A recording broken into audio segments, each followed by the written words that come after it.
so good to see you. You too, Dana. So we are gonna just start talking, and then some of your colleagues, your buddies might be joining us. But it's my understanding there's a camp going on this week, so we'll see, right? Yeah, it's the Paskowitz annual family autism camp, which is a big deal where the parents and the kids spend the night at his camp. It's like an overnight thing. So it was like an experiment, going back to what they did back in the 70s. The Paskowitz Surf Camp is the oldest camp in the country, Mm-hmm. and his dad's the patriarch of that. And then, Izzy got the camp, and then he tried to make it work, and then Surfers Healing. So this is a different spin on it. So the families get to stay there on That's campus. so cool. It's really neat, and I know that's what they're doing right now. If they're not joining us, hopefully they're catching waves. I bet they're exhausted because it's a lot of work. It's a lot of work. Oh my gosh, yes. So, do they what does that look like? Do they just stay one, different families stay for one night, or is it like a whole week long If I'm not camp? mistaken, it's a couple weeks. It's Hmm. a four or 5 day camp where they stay in Campland in San Diego in like a tent city that has a Okay. tiki bar. Basically, Izzy cooks for everybody. There's a campfire where everybody tells their stories. It's very organic and kind of back to the roots of what you know surf camp being Passwood Surf Camp was in the beginning. And I did it a couple years ago, maybe 3 years ago with Johnny, and he actually stayed and That's worked so cool. worked the camp and got the full experience of being an instructor there. And so that's a really unique experience, right? Where the kids are with the family to an extent, but then they get taken away by Izzy and his pack of superheroes and really get kind of immersed in surf culture there in Southern California. So people come from all over to do this, and like I said, it's a big deal, and I know that's what they're doing as we speak. It sounds like an amazing opportunity for these kids, and the families. Yeah, I mean, I think it fills up quick, and there's not a lot of spots, and I know it's tight, so it's like, that's something I see growing for them, and hopefully, we can do it again because it was awesome. Yeah. Well, I'm just gonna do a little recap for the audience. Sure. A lot of people probably already know you because you have been with Surfer Sailing for a long time, and I know you've been to Ocean City a bunch of times, which recording from Maryland. Right. Um, and I met you a few years ago with my friend Juliet, actually in New Jersey. Okay. um, because if you remember, Juliet painted a surfboard for Izzy's auction, Right. and I just went with her just to come hang out, and we, volunteered with you the next day while the kids were surfing. My son did not participate in that particular camp because we usually do the Ocean City one. Right. But it was a great opportunity because since I was by myself with my friend, we got to meet and hang out with everybody and actually have conversations like the night before, and um, the day of is so busy. So it was just really a nice opportunity to get to know everybody a little bit better. And what I can say for sure is this group just wears their heart on their sleeve, and I am in all of every one of you. And then I got to see you a couple months ago when you came to Baltimore. Yeah, that was awesome. Um, Thanks again for the invitation Mhm. to the. You can explain it if you don't mind. Sure. So basically, surfer sailing. Just to give you a brief history of kind of how I got involved and you know what I know of this program. So basically, I was watching Real Sports in 2000, Bryant Gumbel, right? And my wife and I weren't even married yet, and this program on surfer sailing came on, and I'm like, oh my god, I was a fan of that guy. I'm still a fan of that guy. He was one of my heroes, and I literally cried. I didn't know the thing about autism in the year 2000, and then in 2002, my son was born. 2003, he got a PDD NOS diagnosis at 1 years old. Then 1.5, 2 years old, he got an autism diagnosis, and I was kind of devastated. I didn't know what to do. I was scared, the only thing I knew to do was to jump in head first and get him the early intervention he needed. But also, I needed to kind of find something for me personally. And I instantly went back to that show, and I worked in the surfing and skateboard industry, and I was able to get Izzy to talk to him because we had mutual friends. And he said, "Yeah, man, raise a little money. We'll get out here." And we started with 50 kids in North Carolina. And I think we're the second camp on the East Coast.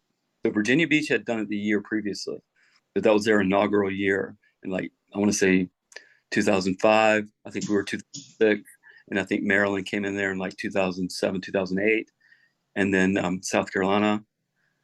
So it basically goes, there's a Southeastern tour, starts in Maryland, Virginia Beach, North Carolina, South Carolina, and I think this year they're going to St. Augustine, Florida.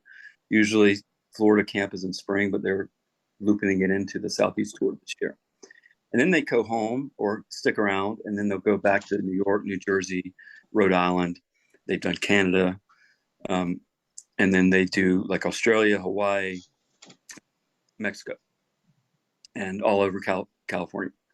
So, like I said, I was, you know, deep into understanding what I would have to deal with my son being on the spectrum, and then Mm-hmm. the amazing experience I had with all these heroes I grew up with. I mean, legends of the sport came, and I'm like, my jaw has dropped because I never thought I'd meet these guys, and Mm-hmm. much less share this beautiful thing with them. So it was something that kind of snowballed from there and came friends with Izzy and worked with him on many different projects, and it's been a cool ride for probably 17, 18 years now. That's how long it's been. Wow, that's fantastic. Um, so, okay, I'm trying to figure out where to start. First of all, would you mind, because I do tend to ask all the parents this who come on, would you mind just explaining your son's presentation at the time of diagnosis and Sure. sort of how that unfolded? Like, did you feel like something, um, did you and your wife feel like something's not right, or was there a regression, or like how did it all sort of unfold for you guys? Yeah, totally. I mean, I'm not an anti-vaxxer. I believe that I know people are vaccine injured. You know, he was developing fine. Mm-hmm. Uh, he got the MMR, fever, and any language that he had, just started to go away, and then instantly kind of saw some of these stemming things: tiptoe, sing song, rocking, um, and no language, just lost any little language that he had. Um, you know, like I said, PDD NOS diagnosis at one. So the pediatrician, we were very lucky, had a female pediatrician that didn't blow it off as being, oh, he's just a boy, and they developed later. And she saw something in those first, pre 1 year old um, scheduled, whatever they're called, that triggered her and said, listen, I don't want to put this on you yet. It's way too early, but let's circle back at 6. And she did the testing, and gave him the autism diagnosis like 1.5, 2 years old here in North Carolina. I don't know if it's a federal thing or how it works, but he got an autism diagnosis, and we instantly put him in early intervention therapy. And so I think maybe the vaccine was some type of trigger with a genetic component and environmental component. I think possibly there's a all around factor. I have no idea. I'm not a doctor. I don't pretend to be, and I'm not anti-vaccine. I think I'm anti-schedule. Yeah, Does that makes sense? I don't know. absolutely. I You understand. I know a lot of people just can't go to the doctor every 6 months and get one shot. So it's a little bit tough in that situation. I don't know the cure to that. Yeah. But yeah, we knew something was up. I mean, mom's instinct was there for sure. She's an Italian immigrant. So her and her family, it was really tough for them to wrap their head around mental illness or some type of diagnosis, something wrong with their kid. I was, on the other hand, was just ready to dive right in because first thing I heard was there's a window between age 2 and 5 where you can really make a difference. And I honestly think early intervention is a big, a big deal for our kids. And so Absolutely. he got in-house therapy in pre-K, OT, speech, cognitive, therapies that I think made a world of difference in his where he is right now. That's amazing. And when do you feel like he started um, Mikey's having a hard time getting on. Yeah, I wrote down the password and thing, and if he has the app on the phone, then it's pretty easy. I don't just make sure he has the app on his phone or the computer. Okay. Um,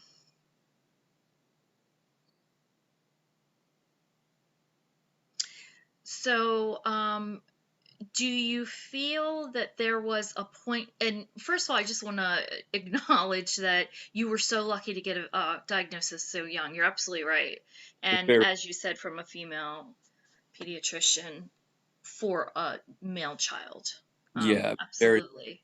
very lucky.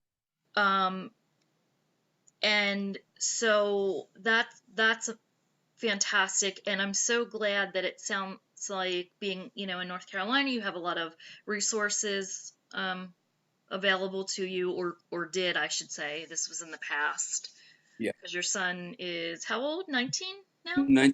Yeah, Okay. 19. And I mean, Um, North Carolina isn't like the best, but it's not the worst, from what I yeah, hear. So I think being a staunch advocate for your kid and pounding on doors and pressing flesh and getting in people's faces makes a difference, and we definitely did that. You yeah. know, You have to. right? You have to. If you're passive, you're gonna get taken advantage of. It's very sad, Yeah, the way the system is set up. But parents do have to kind of be very loud and not worry about who's in their way, because you know, you're the kid's strongest advocate, as you well know. And so, when did he start developing like his language and sort of making some progress and some good strides? I'd say 3. He didn't have Oh, any. okay. He didn't have any real language until 3. Like I said, he was saying little jibber jabber stuff before 1, and then that just was gone. Yeah. And then nothing. It was all sing song, all humming, right? There was no real words until 3 years old, and then it was slow. A lot of flashcards, a lot of stuff with us, a lot of echolea where he would repeat and mimic stuff we would say. No real sentences, and communicating even past that, maybe even 4 or 5 years old, to where he would be able talk to us like a normal kid. But he would do a lot of parroting and echolea. Obviously, that comes with autism. Yeah. Mimicking behavior. I'll tell a quick story. I can't see you, by the way. You can't see me. Oh, I can. You're back on. Okay. I think Mikey's trying to get in, but we can't see him. I'm here. Mikey, what up? What up? Can you hear Hey, me? yeah, bro. How you doing? I'm fine, thank you. How are you? Good, dude. All right. Hi, Hi, Mikey. Diana. How are you? Hello. I'm fine, thank you. How are you? I'm good. Are you being shy? Do you not want to be on camera? Yeah, my room is a little messy and I have some guests over, so Okay, no they're problem. they're in the living room. No problem. Thank you for joining in. I know this is a really busy week. John was kind of filling me in on the camp. Well, No he's worries. white. He's in Yeah, I'm Hawaii. in Hawaii, so we're over here. I got stuff going on over here, but yeah, stoked to be Oh, able to join in and yeah. what time is it there? 2:30 p.m. Okay, okay. Not too bad. How are the waves? There's little waves. South Shore has waves. Little surf lesson waves on North Shore. So just yeah, trying to What surf. what about our homeboy, our local boy winning the wave, the Red Who's Bull? that? Mason. Oh yeah, he's gonna win the big wave, huh? He got the toe in award for the Red Bull. Oh, he did. Good job. I know, man. That Bryce was a will big be wave. the big wave, and a East Coast guy with such a humble person. We're so excited for him. Yeah, I'm stoked for him too. That was a big, huge accomplishment. No doubt, man. You're charging too, dude. I'm stoked to see you out there. Thank you. Yeah, hopefully we Are, get another big award soon. Working for something. hey, are you coming out? Yeah, Not I'll be up there. stoked. Excuse me, sorry. Well, Mikey, so John and I have been chatting, and I just quick recap. I met you guys a few years ago, actually in New Jersey, when my friend Juliet painted one of the boards for Izzy's auction. I remember. Yeah, and it was really cool because I didn't have my son with me. I mean, that's not the cool part. I love my child. I wish, but I just came up by myself with Juliet, and it was just a great opportunity to just like hang out with everybody and talk and just get to know everybody a little bit more. Over dinner the night before because the actual day is so incredibly busy. Um, and we did some volunteer with John the next day. I think we were on sales. We were selling t-shirts and sweatshirts while you guys were doing all the hard work out in the water. But I specifically remember, I'm going to give you an opportunity to tell everybody about yourself, but I specifically remember you telling me um, how you surf 30-foot waves pretty regularly. And that to me was like, wait, what? Did you just say 30? Um, that is almost incomprehensible for me. Like my brain can't, I don't understand that. And I've seen your videos on Insta, but I still can't process it. So with that, would you please tell everybody a little bit about your background and how you got involved with Surfers Healing? Um, Hi everyone, my name is Mikey O'Shaughnessy. Everyone knows me as Mikey Red. I'm a professional surfer, born and raised on the Big Island of Hawaii, and currently living on the North Shore of Oahu, where Pipeline is in Waimea Bay. I guess you could say I'm a pipe specialist, and I got involved with Surfers Healing. I want to say around 2016 or something, around then, with a friend, Ikaika Kalama. He asked me to come down and participate in an event. I had no idea what it was about. It was down in Waikiki at a very beautiful beach where pretty much surfing was invented, and where it all began for so many people and continues to begin. So Waikiki being such a very special beach, and yeah, I made it down to the event, and just wanted to represent myself and my family and my friends and our island. And yeah, just kind of, I still didn't know what to expect, and when I got there, I seen that us surfers were taking people surfing, and I'm a redhead with freckles, and I stand out like a sore thumb. So, not your average. No, I don't look like a Hawaiian.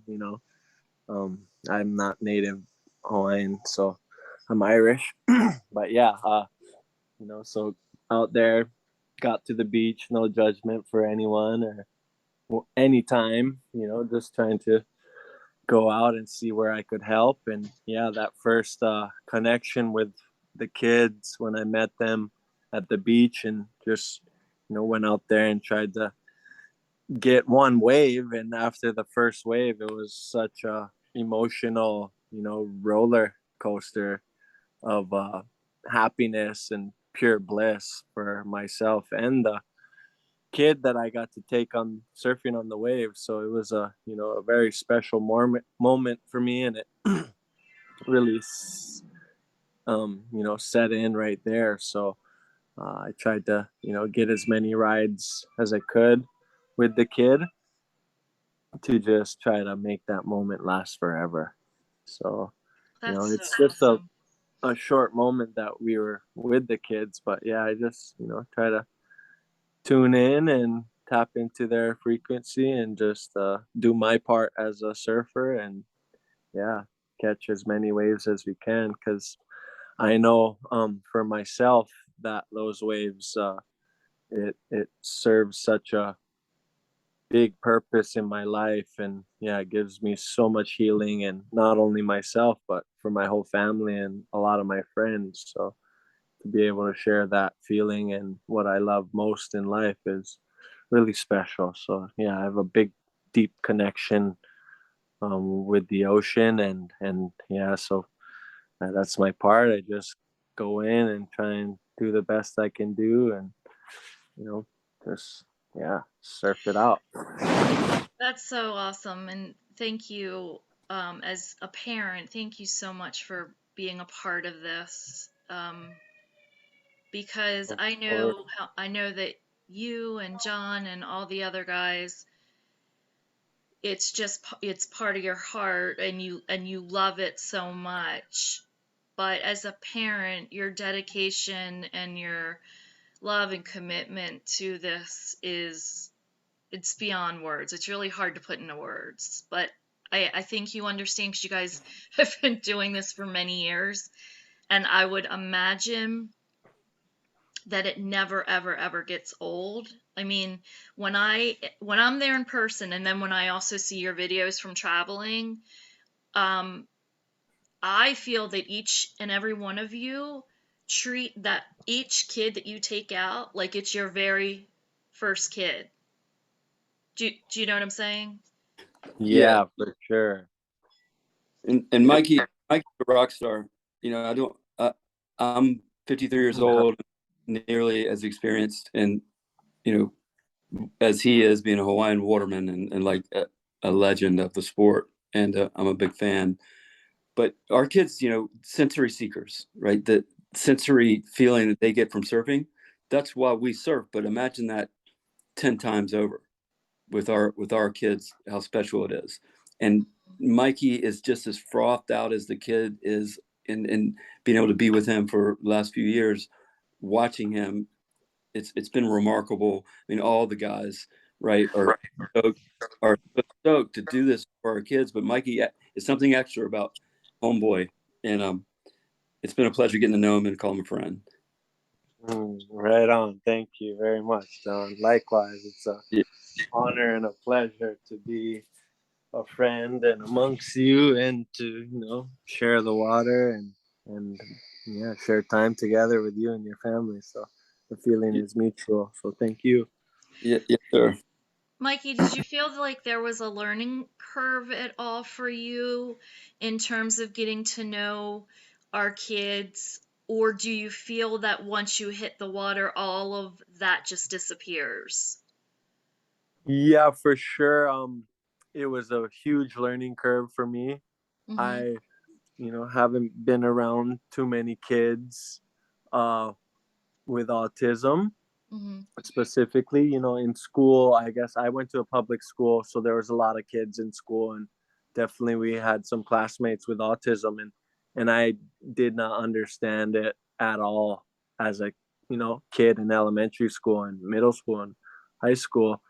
Starting to understand a little bit, but I just didn't really have a relationship with too many kids with autism. Although we I had one friend, and yeah, so just as a kid, kids are so hard and mean. I was definitely I guess like a really, like, growing up in Hawaii as a redhead, I was challenged a lot and put to a test a lot. So I guess whenever I got the chance to test somebody, I really gave them a test. So now, being older in my life, I just really, try not to test anybody, or, just not try to judge a book by its cover, and just, just radiate what I want to attract. So, being around the kids, since I've been with Surfers Healing and John and Izzy and, the whole gang, I've learned so much having these relationships and experiences. And you know the kids are so pure and innocent, and they know no evil or no negativity. Every encounter I have with these children and these kids and adults, it's just all so positive. So it makes me want to just always be on my best behavior, and give it a 1000% of all my good intention and energy and integrity. So it goes by so fast, and I wish it lasted longer. But yeah, just there to do my part, and I'm feel really lucky to be, have the skills that I've, acquired and worked hard to have in my life. So, to be able to share with someone who just appreciates it so much, like they just absorb all of it and everything about it. So it's just so fun to be a part of this mission and a part of that kid's surfing experience, because it's yeah. So again, yeah, learning never ending, and yeah, everybody's different, and for the most part, like we treat everybody the same. So it's just, we're just, yeah, getting out there and just yeah, we're actually the lucky ones to be a part of their experience, because we go That's so home sweet. just feeling supercharged with all their pure love and energy. It fills us up, no matter how good or bad you're feeling that day. Whenever there's surfers healing day, that day is so much better than all the rest. So it's like so fun to be a part of. That's so wonderful. I love that. That fills my heart as a parent to hear. I know you're already doing what you love, but so you Yeah, we still, owe it to you guys. You guys are the ones, the mothers especially, the hardest job in the world, and bringing us all into this world and giving us life is, we owe it all to you. So thank you, oh, and keep keep up the good hard work. we certainly will. But that So was sweet. Thank you. It's How true. how do you balance your schedule, your professional schedule with your surface healing schedule? Do you just sort of kind of fit it in where you can, or? yes. So my schedule, being a professional surfer, it's kind of random. I'm a big wave surfer, so we tend to look for storms, and the storms generally come more often in the winter time of the season, whether you're in the northern hemisphere or the southern hemisphere. So basically, we try to chase the endless winter, and yeah, just kind of like waiting for the swells or hopping from place to place. So it's uh it's a really fun job, but it's really taxing and physical on the body. It's super hard. So yeah, when we get the opportunity to rest, it's really crucial we get our rest. And so yeah, it is pretty random. I'm real lucky, I guess, during the East Coast tours, north and south. It's kind of right in it seems like it's right in between seasons almost. Okay.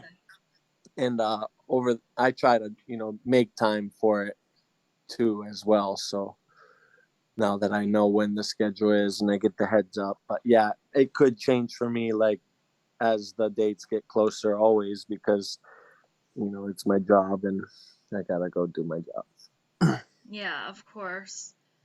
The Um, waves on the East Coast can get fun, but nothing compared to what Mikey is charged going after. But the summertime, early fall, yeah, you're not seeing a lot of those ginormous whales, all over the world that he has to go chase. So it's a perfect time, and that's why I think we get a lot of the Hawaiian participants. Number one, Izzy was born in Hawaii, um, and he competed against a lot of the guys that you know that are legends of the sport back in the 80s, even the 70s, to where so sometimes now the children and even grandchildren of the people that he competed with are actually helping now, like 19-year-old kids that he that's competed against. awesome. He competed with or were his family friends. Um, you know, and like his father is such a legend. He surfed with Duke, and the father of surfing, modern surfing as we know it. So his lineage of what it means to be in this tribe goes way back to the beginning, and Hmm. that's a really amazing you know inventory of great watermen to pick from, and that is a good time to grab those masters of what it is to do what it is in the ocean. So greatly. So we've been blessed on the East Coast to have not only these people but see some of the culture too. Mhm. Which we start the camp with a Hawaiian prayer, um, and that's always special for a lot of the families.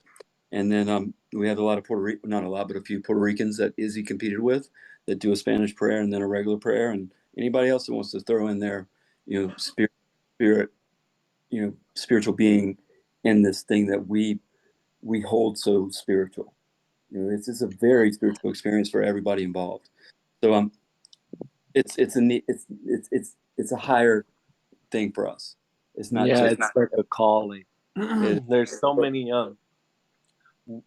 parts and wheels and yeah, like I guess all of us surfers, we have such a connection with Mother Nature, the ocean, the the elements, the wind, the sun, and it's like we're a different breed. We're kind of like selfish in many ways. It's a single person sport, and in many ways we drop everything that's going on in our lives just to go surf. But when there's a calling like Surfers Healing, something, an event going on, like it's so cool to see everybody show up, because surfing, it's a dangerous sport. It's a full contact sport. There's always accidents, whether they're drownings, shark attacks, head injuries.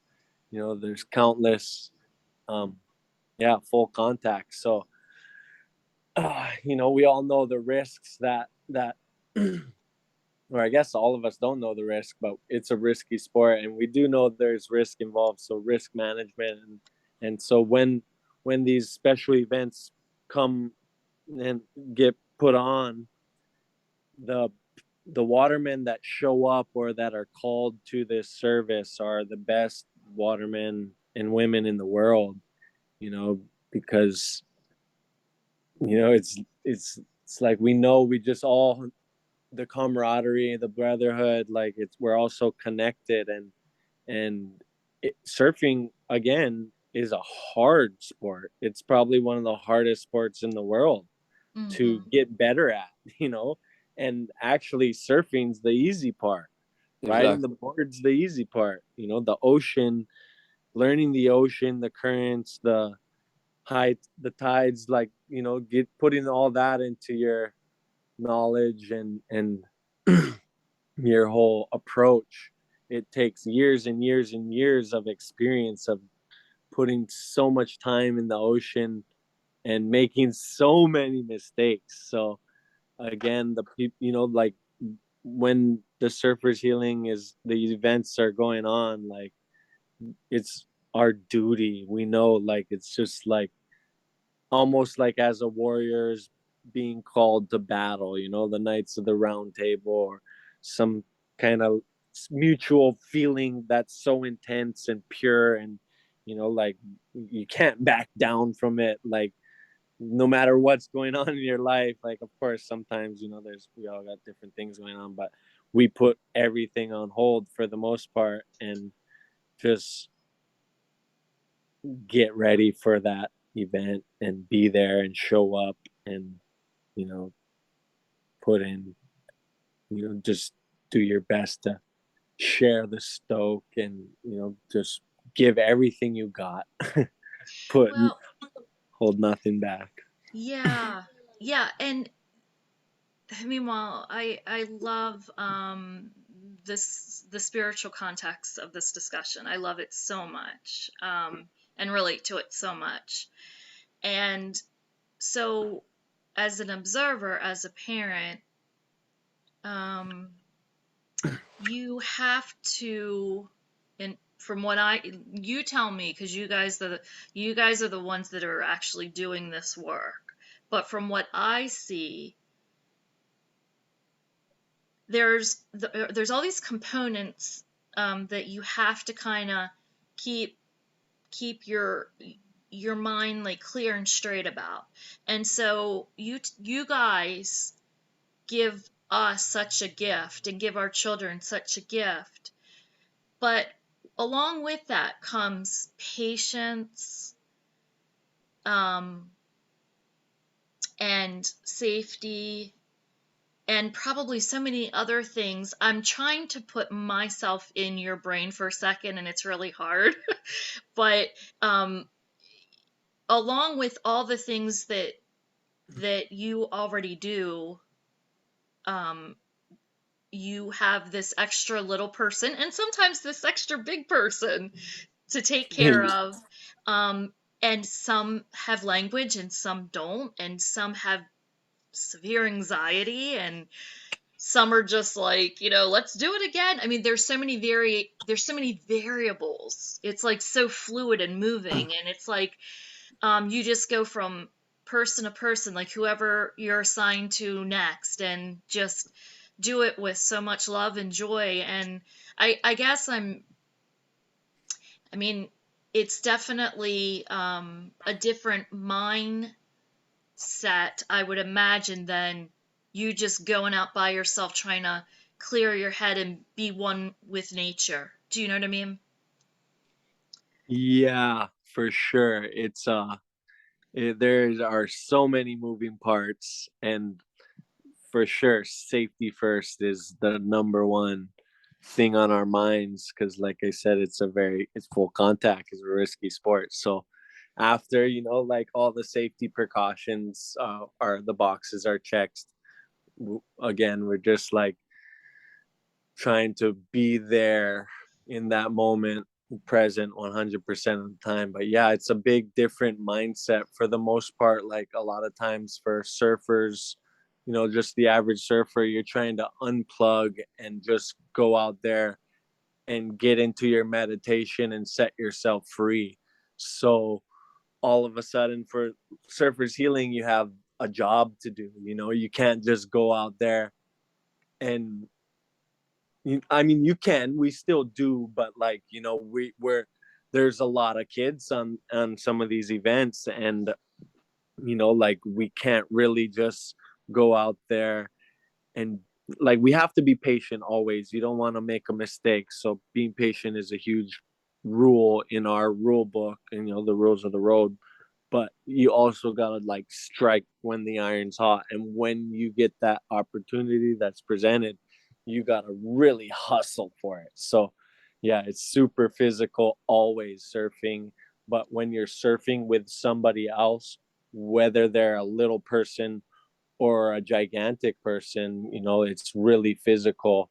And surfing by yourself is really hard, like I was saying. So when you have another person, it's extremely hard. So it takes a specific surfer Yeah. to for this job. Like a lot of professional surfers aren't tandem surfers, and they don't have the patience or the understanding for the job. So it's a specific job, and not everybody can handle it. But like that's how we all know. Like it's a hard job. This everything about it. So whenever we get an opportunity to help, we don't say no. We know like that's just that there's that you don't need to say anything. Just point. You say jump, we'll say how high, Right. and we'll get it done. Safe it's interesting you say that, and because fun. Izzy told me this a long time ago, over a decade ago. He had more respect. I won't say more respect, but just as much respect for the watermen and the great surfers out there that just say, no, I'm not going to do it. They don't feel comfortable. You know, Yeah, it's a huge responsibility. Again, and safety is the biggest thing. The ocean, it's well, there's a huge gray area, and well, they check being your a to be able to check your ego as a professional athlete and say, I don't feel comfortable doing that, and I'm not going to do it. Thanks for asking. I respect that person so much, to be able to check your ego and be like, yeah, um, keep up the good work, but I'm out. You know what I mean? Not even trying it to put themselves in a position to where they can make a mistake. So that was really prolific to me in the early on, because a lot of the professionals at your level, Mikey, will tell Izzy, I don't feel comfortable doing this, and that doesn't make them less of a great waterman or surfer. That makes them a better man, to be able to step yeah, back just and to yeah, big time, like yeah. understanding the communication. Yeah, A Yeah. lot of, yeah, It's a really it goes valid both point. ways. Sometimes people don't know and they still try, and then they unlock the power, and sometimes people do make mistakes, and like knowing that it's okay to make a mistake, but Co- just trying not to make a big one, and being able to counter that mistake and react quickly to get back on track and uh, Well, do a good job. that's what's special about Surface Healing is our kids can do. Another one of Izzy's quotes is, "Why can't our kids do dangerous stuff?" Everybody thinks that our kids are limited, but they're not. Mm. Well, yeah, one of the best surfers in the world is Clay Marzo, as we know, and Right. so when you do get to have those teachers out there to encourage and teach and support those those skills, or those that type of activity you want to do, when you get the push and encouragement, you get to unlock and see a beautiful, really something really beautiful Yeah, grow and come about. Dana, do you know that story? No. Okay, Clay Marzo is one of the best, probably like one of the top three surfers in the world, if not the best, bar none. And he has autism. He's on the autism spectrum. He was he was featured in a video in the early 2000s, maybe called Young Guns, and there were like these 16, 17 that went out on a surf trip, and they were the next generation of the new hot surfers, right? And we were all watching this video, and this guy blew everybody's mind, but he kind of dropped out and couldn't deal with it, right? And the people that he was around and his sponsors, some of them just thought he was an asshole. But one of the guys in the Quicksilver team figured out, because he had experience with his brother or something, said, "Man, to the mom, Clay's not an asshole. He just has autism."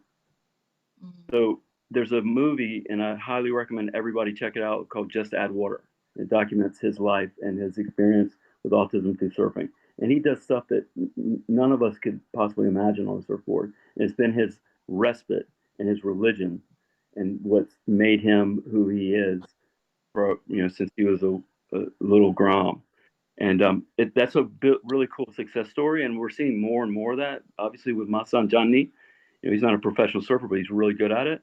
And he uses that as his sensory religion. And I work with another kid. His name's Sterling Stewart. He's a competitive surfer. He's an African American, and he has autism, and he rips. So that's really neat. Coming in this in the early 2000s and seeing where our kids, not only just that 1 week experience, but taking it to the next level, to be the next Mikey, to be the next, Kelly Slater even, or Clay Marzo. That's what I'm interested in on a grander scheme, because there's no limit. Just because you Yeah. don't have language doesn't mean you can't charge. Obviously, our kids can write poetry, but they can't talk Right. in some situations. So, that's what's super interesting to me is there's no limits, there's no limitations. I love that idea. Yeah, endless, I endless. I'll put that link in the pod notes, because I'll definitely watch it, and I'm certain most of the listeners are going to want to watch it if they have not already. That sounds like an amazing documentary. Yeah, and he travels with. He does the Maui camp, and Hmm. he's gone to Australia a couple times, and he's come out at several events when he can. Kind of like Mikey Red, he has to hit those strike missions that are available, Hmm. and can't always be there. But when he can, he's there, and it's something super special about having a person with autism helping another person with autism. That's pretty rad. Absolutely. Absolutely. That's, why I was saying you know, we have to get to your pictures. We want to reference your pictures that I sent you guys earlier, but you have so many pictures of your son surfing and helping these little guys, and it's just got to fill your heart with Yeah, how and far he's come. and like I said, I don't know if we recorded this part, but Johnny had the physical ability to do this, but Izzy wouldn't let him do it for years because he didn't have the connection with the kids. So Yeah. that's how strict Izzy is on who he will allow to come travel and be participate and actually take the kids surfing. So he stood by on the sidelines and he wanted to go. He had it in him, but he said, no, no, you have to be able to interact with these kids and understand and talk to them like we, helped you. Look me in the eyes, you know, let's make this an enjoyable experience. Isn't just surfing. It's having, that bond as a human being out there. And because once you hit the ocean, you're in a different spiritual realm. I think maybe one don't want to go, right? But you as the mom say, yo, I deal with this in Walmart every day. So Yeah. take him out there and see what happens. It's no big deal, right? A neurotypical person may be like, wow, how could you do that to that kid? I roll my eyes at these parents and like, you have no clue what we deal with. Therapeutic holds and tantrums and meltdowns and all that to the max. So this is nothing. So we get these, amazing people with this great talent and physical strength to literally hold the kid on the board so they don't jump off.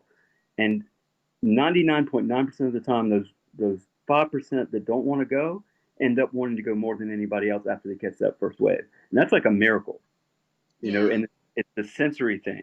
It's the ocean, number one. It's the floating, number two. It's the person with the other human being on that board being compassionate, number three. And the riding of the wave is like, it's like Christmas.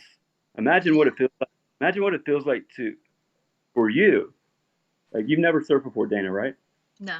Visualize yourself on a wave and riding as the world spins around you, this thing that came all the way from Africa or wherever, and you're one with Mother Nature like that. The sensory feeling that would feel. Imagine that for you. Now take that, add 100 to it. How special it is for our kids, and we feed off that. And Mikey does. I see it every time, and he's a freaking warrior. You're talking 8 hours of just brute strength, and they get a day off, and they do it again and again and again, and it never ceases to amaze me how much. And it's not muscle as much as it's heart. What that was going to be my next question. What is that? How do you keep going? Because surely you must get exhausted. But is it just adrenaline? It's surfing, is an endurance sport. It targets so many different muscles that you never would use on a daily basis. And it's so taxing and so tiring and just beats you up. Your joints get so abused.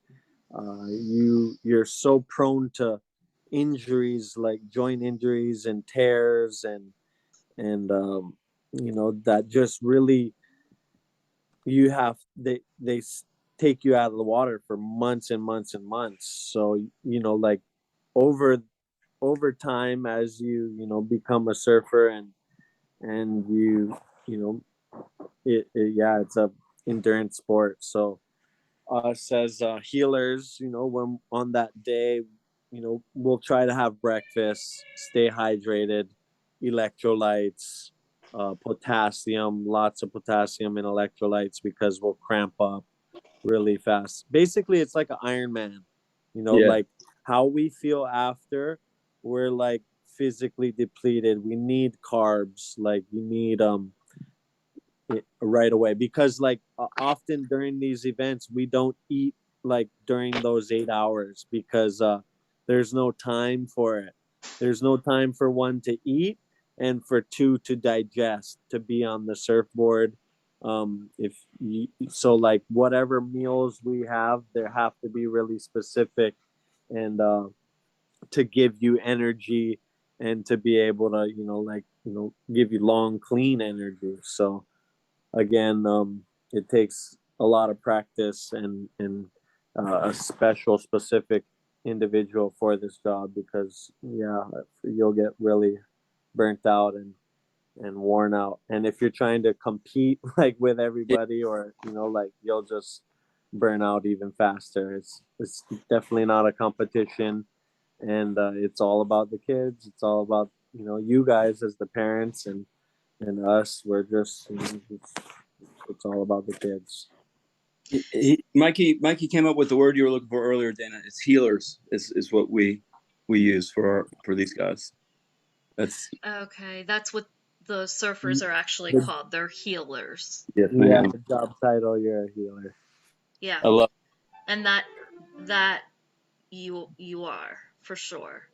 It is a very healing The feeling spiritual that the experience. healing goes on is mutual, as you know, like, it's so mutual, like, so we're, I think, like, we're, it's, yeah, no, sorry, so no words to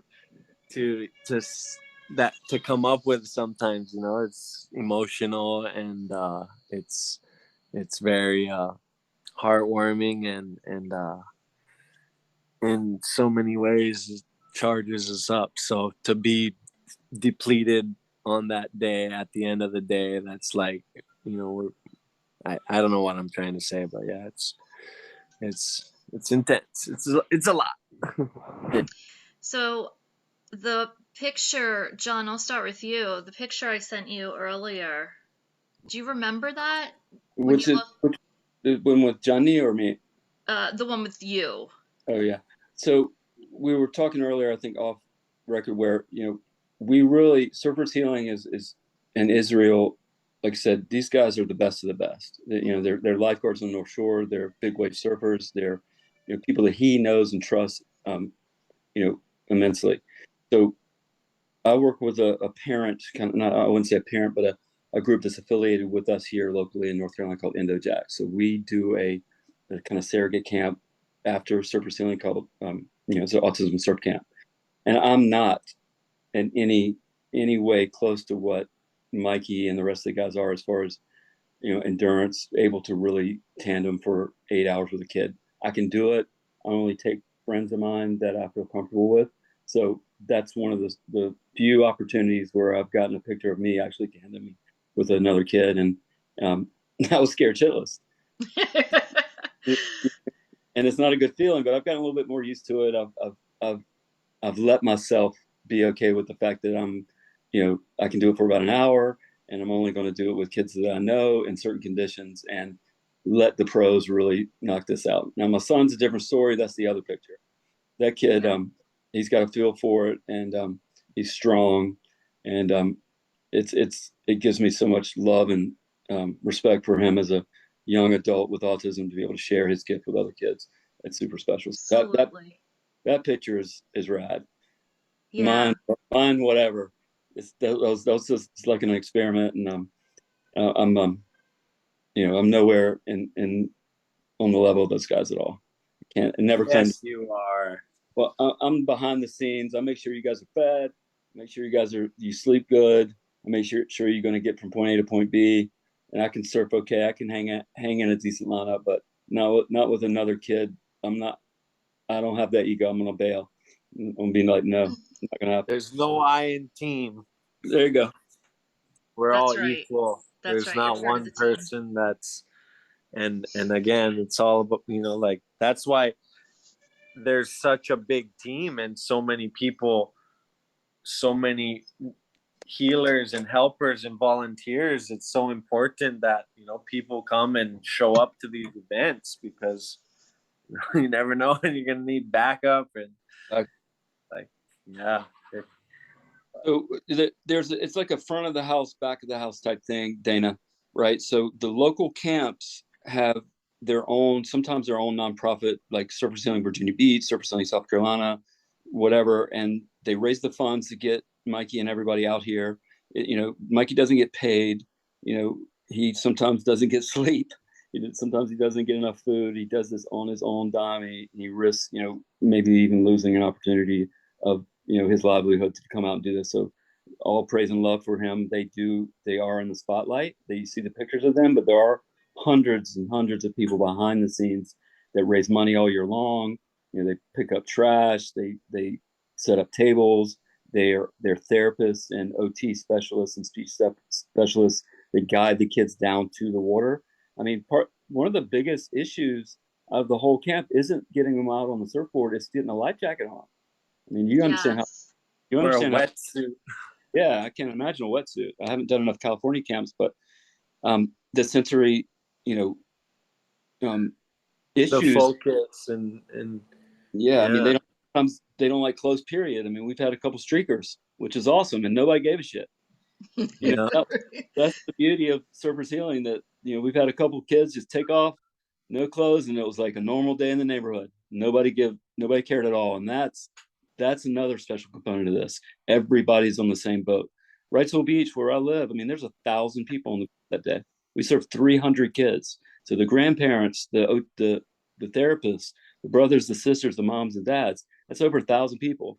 Don't tell the permit people I said that, but Yeah. it's a hell of a lot of people on the beach, and we have to accommodate all those people. So we have at least 50 volunteers that are making sure there's no runners, right? So, for example, we have a perimeter. So it gets a little crowded, and our kids will escape and they'll bail, right? I found one down by the pier about 200 yards, and I knew he was in the water because we all gravitate towards water as human beings, just inertly. There's a great book called Blue Mind. When we're children, we jump in mud puddles. Why do we do that? Why is most of the population of the whole world live near water? It's a spiritual thing. We go back to that every time. It gives you food, it gives you energy, it gives you your God, right? So it's way past just surfing. It has to do with water and the whole blue mind philosophy. I recommend that book, Nicholas Wallace. Everybody should read that. The connection, the human connection, the scientific connection, the proof is there. It doesn't take a rocket scientist to see or feel it.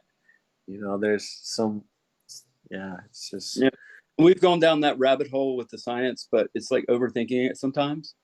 Because you know Well, it immediately, like you're changing the chemistry in your body as you're getting close to the beach, the right. salt water, the negative ions that you're breathing into your lungs. You know, there's so much that's changing and constantly changing. So like I mean, the health benefits that you're receiving during this event and surfing they go through the roof. The vitamin D, like your immune system is just being supercharged up in the ocean. You don't even have to be in it, just right next to it, it's already happening. yeah. Listening to it, it's calming you. Like, there's so many beneficial Aren't there benefits like to. special apps you can get on your phone now to hear the ocean? Yeah, exactly. That's right. Therapy, a mental and physical therapy. You go to the therapist and they got the ocean playing around in the background. Right. Instantly you're comfortable and you start unloading your stress and your problems. That's one of the other huge parts of being a surfer and or a human being rather. Life gets so heavy and complicated and stress, cortisol, and we don't know how to deal with it often. It's as sometimes the results, or I mean not the results, but the the answer being so simple, it's often so hard to see. But as soon as you get or start thinking about the ocean, like, it starts calming us and lowering those stress levels. So if you could imagine getting closer and then also getting into the water and then maybe even being able to get outside the break, like, it is such a challenge. So you're constantly overcoming all these challenges that are just making you stronger and more confident, and creating a bigger appetite and wanting more to push yourself, because, like, again, it's a dangerous sport, but it's also one of the most fun, incredible, satisfying, euphoric, happy, serotonin boosting levels. And yeah, it's just, again, so many benefits. So the therapy and the healing that goes on, it starts, it's so deep. It starts in such a deep connection. Just the thought starts feeling better. I love how passionate you guys are. I mean, it's so clear that it comes from your inner soul, how much you love this. Yeah. What would you guys, first of all, I want to also say that I see that you guys are out there with these kids, and some of the bigger kids, like, my son is now six, he just turned 16, he's a bigger kid. Um, not only are you out there surfing with them and, whatever, it's this balance thing, it's this safety thing, but you're like using your upper body strength to hold them by the life jackets, to keep everybody safe. I mean, there's like so many things going on to the non-surfer. It's sort of like, whoosh, like my mind's blown just watching all of this. Yeah. It So, takes a lot of practice. well, Yeah. Just like and anything in life, doctors, PhDs, everything that you wanna or you're passionate about, or you want to get better. well, Mikey is 6'3", 6'4", something like that. Yeah, I'm 6'2". I'm 210 pounds. I guess I'm a bigger professional surfer. There's not as many, like, in my weight class and height class. But although when you get a unique surfer with the body type such that I have, like, a lot of times, John's not as heavy as me, but our Right. body type is real similar. So And Hmm. when then the bigger guys get really good at surfing, it's really beautiful to watch. there's Just no the me being water that they're moving and the maneuvers that they're doing are, just, and it takes some, most of the time, a bigger wave for us to really get going. So well, everything that we're doing is more severe, the consequences and the like, after completing one of the maneuvers, if you get to complete it, the high that you receive from the bigger you just, the intensity is always higher. Everything yeah, about surfing, whether yeah, it's the weight, the size of the waves, the equipment, like, it's harder.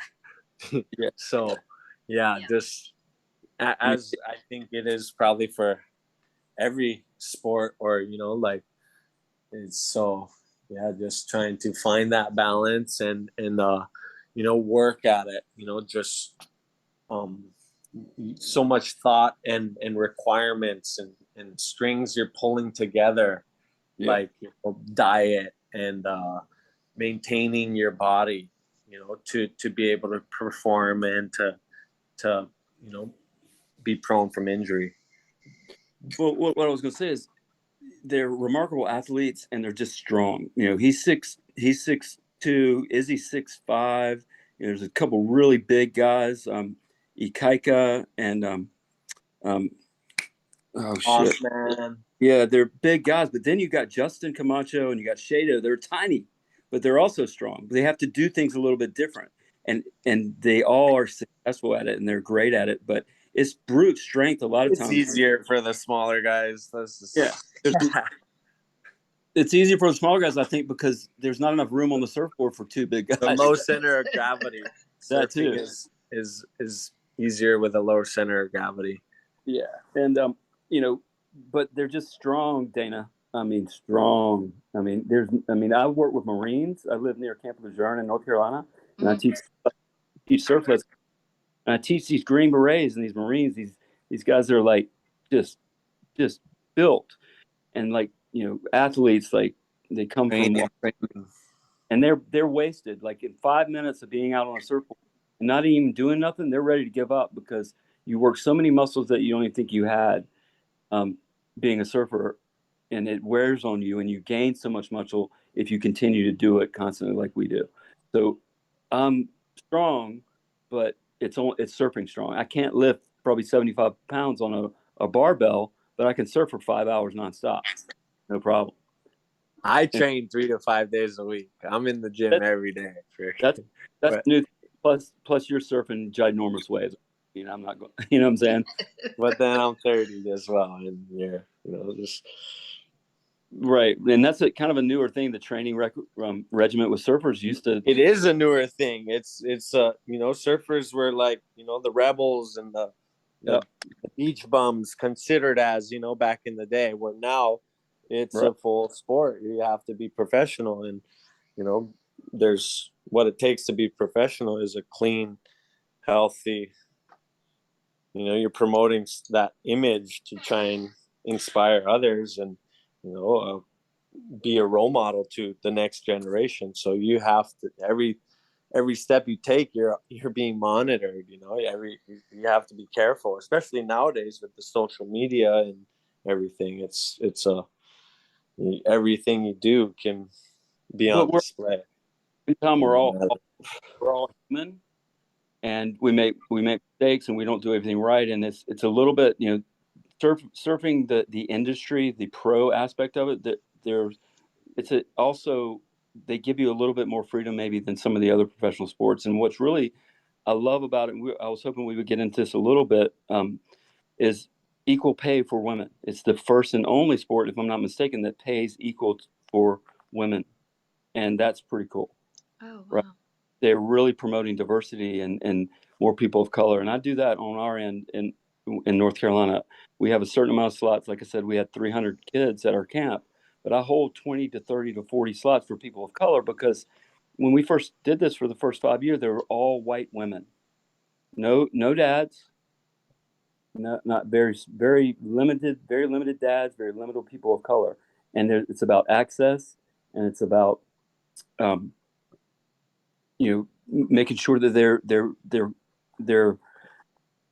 have the ability to be invited, if that makes sense. Yeah. There's a word I'm looking for, I can't find it, but that's been my number one goal with Surfers Healing for North Carolina, is to make sure that we're diverse in all, not only neurodiverse, but racially, religious, um, any minority, that may not have the opportunity. Some people that live in Wilmington, North Carolina, which is 5 miles away from the ocean, have never seen the ocean. There's no public transit to our beach. That's messed up. So that's been my job for 15 years, is to change that. So if I'm going to be, divert or inclusive, not just people of neurodiversity, but also racial diversity, ethnic diversity, religious diversity. So I think that you're seeing more of that in the sport. I think it's really cool, and we're leaders in that category in a lot of ways, and it makes me proud to be a surfer. Where in the past it wasn't always like that. We were the rebels. We were kind of there's something cool about it, but it's not sustainable. You know, Mhm. there's plenty of our legends have died prematurely, because that persona, that bad kind of image, kind of, they took that and ran with it, and they were gone too soon, unfortunately. So Yeah, that's where. I hear what you're saying, John. I understand your point because I think there's so many conversations around like people being resource deficient. Yeah, They access. they they don't have the access to whether it be transportation, whether it be a computer or the internet. Um, Well, that's where the back of the house comes in too, is we offer scholarships. So we'll yeah, sponsor a family in Wyoming that has never had the money, the ability to ever see the ocean, much less surf with professional surfers like Mikey. So that's been very, very special. We've probably done 13 states now. yeah, So that's my goal, is to sponsor a family from all 50 states, be able to come to North Carolina and ride our waves with us, with these pro surfers. That's behind the scenes. Not a lot of people know that we do that, and that's where the sponsorship dollars come in. That's why it's important, if you really love what we do, to please get involved in any of the fundraising activities we do, because I I think it was an astronaut trying to get to the moon again. It's a vision without resources is a hallucination. yeah. So none of this could happen without the generous people that help us make this happen. So that we would ask that you join the Facebook, the social media, and get involved and make a donation to your local chapter or to the main group as a whole, to continue to get Mikey and these other heroes and healers out here. Yeah, And that's one of the things that I do in addition to supporting the other fundraising efforts is all of my through Amazon Smile, all of my Amazon. yeah. Um, I can't remember what the percentage is, but it all goes to surfer ceiling. Yeah, during the holidays, that's a big deal. So, it's free for everybody. Just if you're going to buy something on Amazon, go to Smile and hit Surfer's Healing, and we get 1% or whatever it is. And at Black Friday is the biggest shopping day of the year, and throughout that December holiday through Thanksgiving, whatever, it can be a really really good thing that doesn't cost anybody anything. So anybody's watching this, if they're into what we do, just do Smile. That'll be a big deal. We appreciate that. Yeah. So, Mikey, I just wanted to ask the photo that I sent you. Do you remember that day? Yeah, I believe it was Wilmington as well, right, John? I think that was Wrightsville Beach. Or Wrightsville. That Yeah, I knew it was one of those. Yeah. I don't remember the exact day and event, but I do remember the location. I believe it was in 2018, I want to say, sounds right. August or September. And yeah, what was the question again? Sorry. So, oh, I was just so like when you look at that photo, how does that make you feel? Because just me looking at it and I wasn't there. I mean, I'm just smiling from ear to ear. I mean, look at that kid. Yeah, it makes me happy for sure. That's how it makes me feel. It brings me like it brings a lot of emotion and takes me back to that moment. And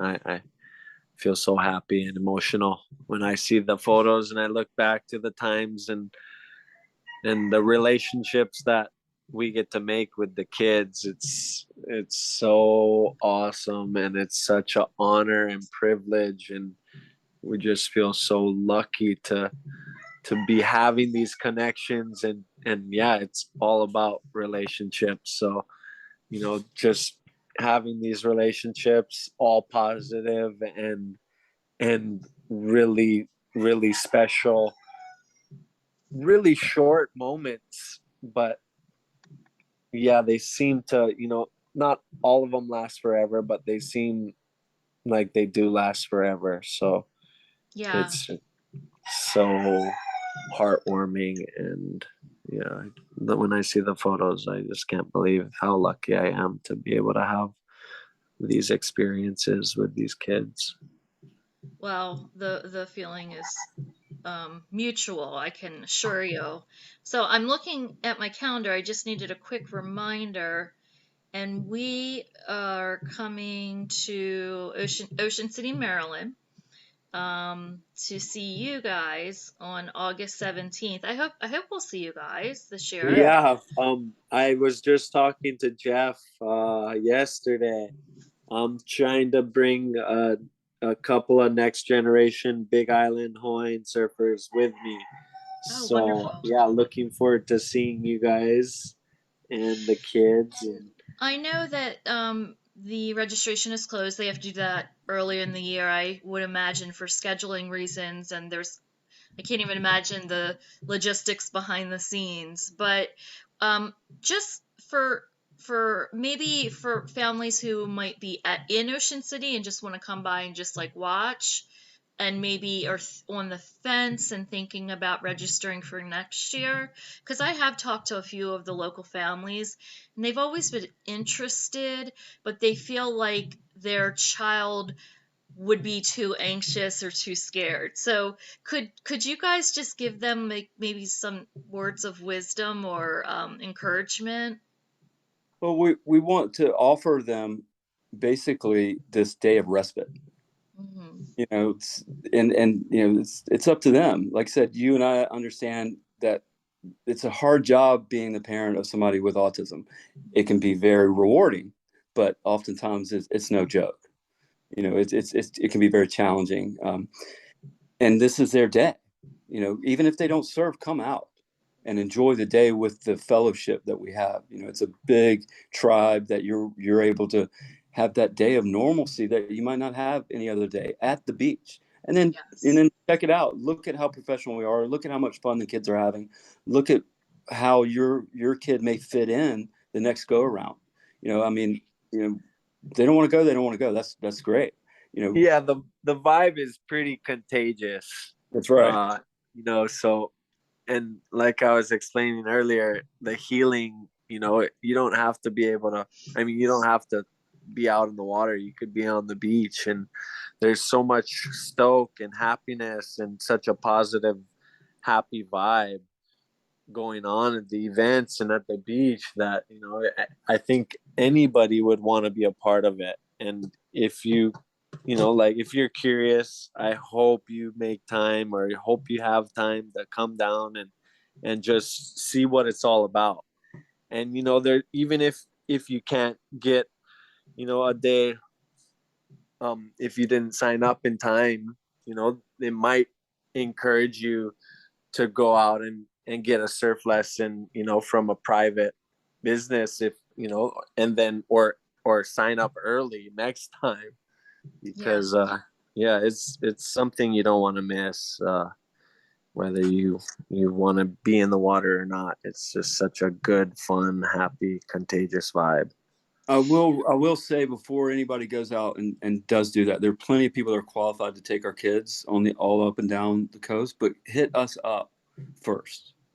You know, me or Izzy or somebody that's going to point you in the right direction of the people that are going to do it right. Because there are a lot of the other organizations that try to do what we do, and they just take kids, they push them in waves, hope they don't die, and they call that therapy.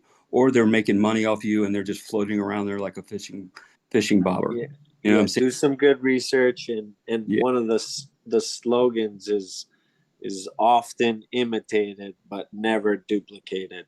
right. There's So a, there's a lot of people out there that like, you know, John was saying, that try to do what we do, but every but then again, we have some Ohana on all up and down the East Coast that we've established for these 20 years that Izzy's been coming out here that can do it and are willing to do it and are doing it for the right reasons. But just, you know, don't, you know, buyer beware type thing. And we don't want you to just think that anybody can do this, because that's what we've been talking about for an hour, right? It takes a special person, and there are some special people out here, but just reach out to us and we'll put you in the right direction. That's outstanding advice. Thank you for Yeah, the putting that out ocean, there. ocean is no joke. And it can be a Yeah. very terrible experience if it's not done right, the right way, by the right people. It'd be a very traumatizing thing, but it can be a very joyous and beautiful thing too. So yeah, there's no you reason. want to go with the best. Yeah, and there's no Absolutely. reason why, you know, somebody in your demographic in Ocean City, there may be somebody, and we do know some people out there could possibly do it, but tread lightly with that stuff. Yeah. I feel as you know, as a parent, I think, you know, Ocean City, Maryland, we do an excellent job as a community.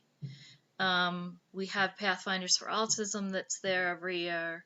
There's some other groups. I can't remember who off the top of my head, but as you said, like it's just this strip of the beach that for one day it's normalcy for us, That's and right. there's music and everyone is laughing and dancing or jumping up and down or flapping their hands and just, you know, running up and down in the beach or wading in the water if they're not surfing.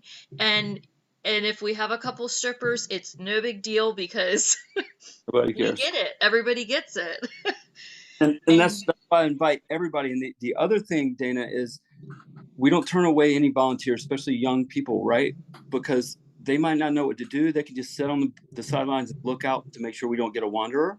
Because, okay, say you're a 19-year-old girl, you haven't established your relationship and you're not ready to have children, but you're there on the beach that day. And when you're 26, you're settled down and you're ready to have children. And you see the signs from what you saw on the beach that day, and you get your kid early intervention, and he's going to be better because of that. So that's another unique opportunity that I never turn away volunteers, because you can almost have too many people. I'll tell you a quick story. The very first year, we didn't invite a soul because I was just learning about autism. And what's the first thing that you hear about is something sketchy for our kids?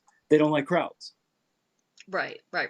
So I it didn't invite anybody, but people organically just came, and they surrounded the kids. Well, guess what? The ocean took all that sensory nightmare away. There could be a million people on the beach, and because it's the ocean, our kids don't care. It's crazy. if you put them in an airport or Disney or something like that, they're losing it. But on the beach, it does not matter how many people you bring. So it's a learning opportunity, and it's a unique phenomenon as far as, our kids are able to overcome some of the sensory stuff that bothers them just because it's the ocean, and it's that special day for them too. They know it, right? They know this is their gig. Just because they're nonverbal, they don't know that this is their special day. For them and the parents and the surfers and everybody else, it's a big deal. It's like Christmas. And you get those letters and you get those emails, Mikey. You get those DMs that this is their Christmas. Surfing was with you every year, or the times we get to do it, is like better than Christmas. We get that so often, and that is special. I know that's got to feel good to you, Mike. Yeah, it's like Christmas for me too. It's, right on. So I just, the feeling's mutual. I can make it happen. It's without a doubt, without a question, hesitation. Just can't wait. So looking forward to the events and meeting new kids and seeing old friends and reacquaintances and just reigniting those relationships. Yeah, catching all those waves. Just can't wait to. Yeah, thankful for it all. So grateful. We're incredibly grateful for all of you. And I just want to say thank you guys so much for taking time out of your busy lives and chatting with me for a little while. I really felt so strongly about wanting to connect with you guys on my podcast because I'm doing the pod to bring the community together and so they feel supported. And you probably are aware not everybody has the same level of support, and many feel very isolated. So if with each episode even one family is takes something positive or helpful away from it, then my heart is filled. But I do believe that it's helping more than, just one person at a time, one episode at a time. And your group is just full of so much love and kindness, and there's no judgment. There's just acceptance and believing in these sweet souls and empowering them. And I have so much, gratitude for all of you. So thank you. No problem. Dana, thanks for what you do, girl.